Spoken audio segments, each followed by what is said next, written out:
Baik, teman-teman mahasiswa, kita ketemu lagi di pertemuan yang ketiga. Nah, di sini kita kembali lagi ya membahas tentang konsep dasar di dalam sebuah basis data gitu ya.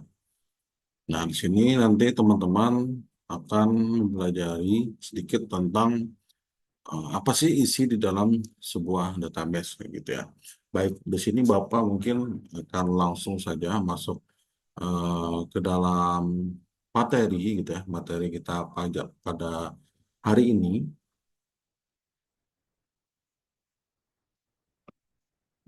Baik, di sini eh, di dalam ini ya, di dalam sebuah basis data ternyata gitu ya, ternyata di dalam database itu dia hanya terdiri dari tabel-tabel ataupun file gitu ya. Nah, di situ file-file tersebut atau data tersebut dia saling berelasi ataupun saling berkaitan ataupun saling terhubung gitu ya. Dan satu lainnya pada media penyimpanan di dalam sebuah komputer. Nah, di sini tidak terbayang gitu ya. Ternyata yang selama ini mungkin teman-teman pernah dengar ataupun teman-teman pernah lihat gitu ya. Ternyata di dalam database itu dia hanya terdiri dari tabel-tabel. Nah, tabel-tabel itu dia akan saling berelasi ya ternyata. Nah, jadi seperti itu konsep dasar dalam pembuatan database. Nah, eh, kira-kira gitu ya, apa sih yang membuat dia berelasi? Apa sih yang membuat dia terhubung? Nah, itu ada kaitannya dengan informasi nanti yang akan diolah atau yang dihasilkan di dalam pengolahan program aplikasi itu pastinya kayak gitu ya. Contoh saya pernah gitu ya pergi berbelanja di dalam sebuah apa namanya dalam sebuah swalayan atau tempat pembelanjaan gitu ya. Nah, di sana saya pernah membeli suatu item, yaitu contohnya waktu itu kalau saya tidak salah waktu waktu itu saya membeli parfum gitu ya. Nah, saat membeli parfum tersebut, saat saya memberikan itu kepada kasir, ternyata model dari ekspresinya saya perhatikan kasir tersebut kayak terlihat panik gitu ya, panik dalam arti dia langsung ada sesuatu yang dia inputkan ataupun dia proses gitu di apa namanya di komputernya, di depan komputernya. Nah, mungkin saat itu atau analisis saya gitu lah gitu ya, saya berpikir kayaknya ini adalah produk ataupun barang yang terakhir tersisa di dalam ah, apa namanya swalayan tersebut gitu ya. Nah, itu eh, menurut saya lah gitu ya. Karena dia cukup lambat, cukup lama gitu ya. Ada sesuatu yang dia ketikkan di dalam komputernya itu. Karena yang saya beli waktu itu hanya parfum saja. Jadi dari parfum itu dapat terlihat nanti ternyata ada suatu item yang berkurang gitu ya. Seperti mungkin nanti di gudangnya berkurang stoknya, kemudian di raknya juga, rak apa namanya rak di dalam rak meja gitu ya, itu berkurang. Jadi artinya itu merupakan produk terakhir yang ada di dalam eh, swalayan tersebut. Nah, artinya kaitannya apa dengan materi hari ini? Kaitannya yaitu artinya eh, tak- di dalam komputer yang di depan kasir tersebut berarti ada sebuah program aplikasi gitu ya. Nah, program aplikasi tersebut dia saling berelasi yaitu di dalam database-nya gitu ya. Itu menurut analisis saya gitu. Mungkin saat ditembak barcode, nah itu langsung berkurang ya stok di gudang ternyata habis, stok di rak itu habis, dan itu merupakan produk terakhir. Nah, artinya eh, tabel-tabel ini akan saling terhubung ya. Berarti tabel di dalam apa namanya gudang, tabel di dalam rak, tabel stok barang juga habis. Nah, jadi eh, dapat saya analisis mungkin ada 3 tabel gitu ya. Tabel mungkin ada 3 sampai 4 tabel. Tambahan satu mungkin tabel daftar barang habis gitu ya, barang yang sudah perlu dipesan lagi. Nah, artinya eh, nanti teman-teman bisa dalam kehidupan sehari-harinya bisa menganalisis ya yang seperti eh, Bapak lakukan di apa namanya contoh dalam kehidupan kehidupan sehari-hari tadi. Nah, itu bisa teman-teman implementasikan juga. Jadi tidak hanya teman-teman berpikir apa namanya segala sesuatu yang dikerjakan oleh komputer itu hanya eh, hardware-nya saja yang bekerja ya. Ternyata ada pekerjaan yang ada di dalam balik layar gitu ya. Nah, di dalam balik layar inilah yang perlu kita pelajari gitu ya. Artinya eh, misalkan tadi dari permasalahan yang saya hadapi tadi teman-teman apa namanya tidak bisa menganalisis, nah berarti teman-teman nanti agak kesusahan di dalam menyusun ataupun membuat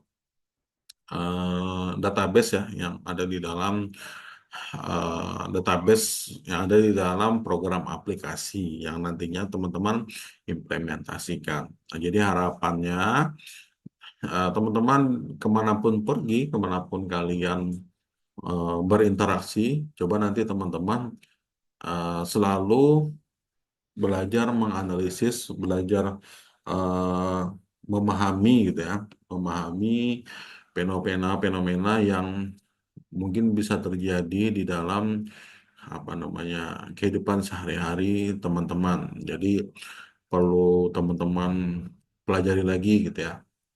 Nah, jadi harapannya dengan adanya permasalahan-permasalahan nanti teman-teman bisa belajar menganalisis.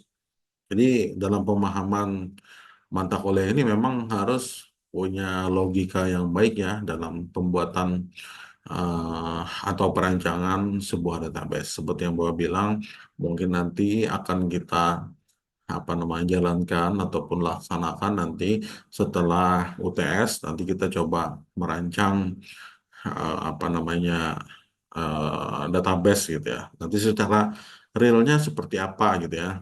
Jadi tidak hanya teori saja yang nanti akan Bapak gambarkan ataupun Bapak ceritakan kayak gitu ya.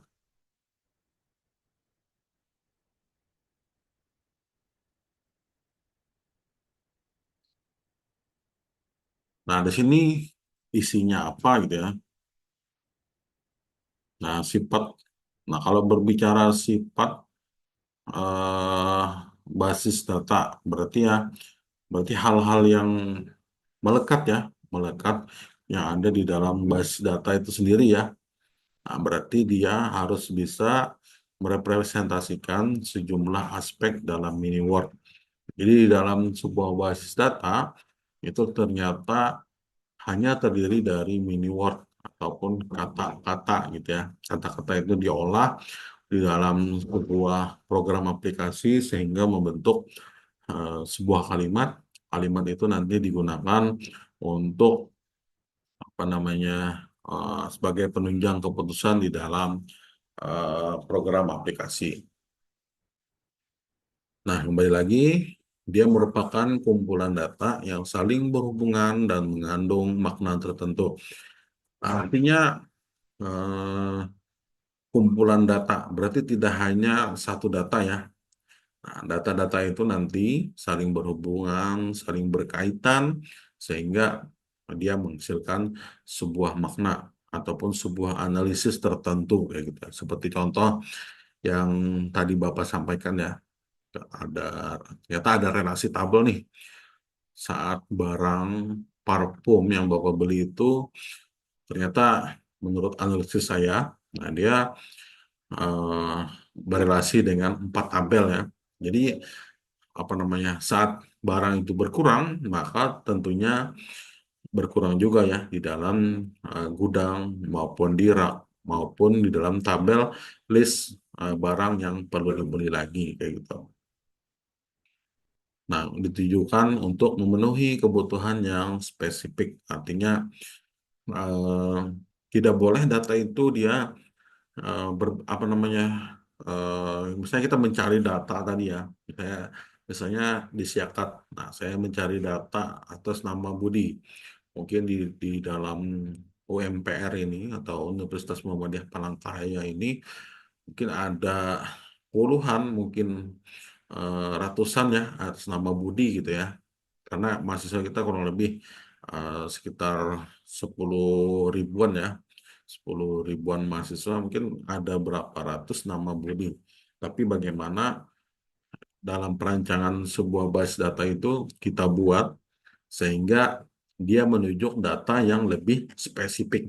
Saya ingin mencari nama Budi yang ada di program studi ilmu komputer. Artinya tidak boleh muncul nama Budi dalam prodi, misalnya AHS, program studi teknik sipil, program studi administrasi negara, kayak gitu ya.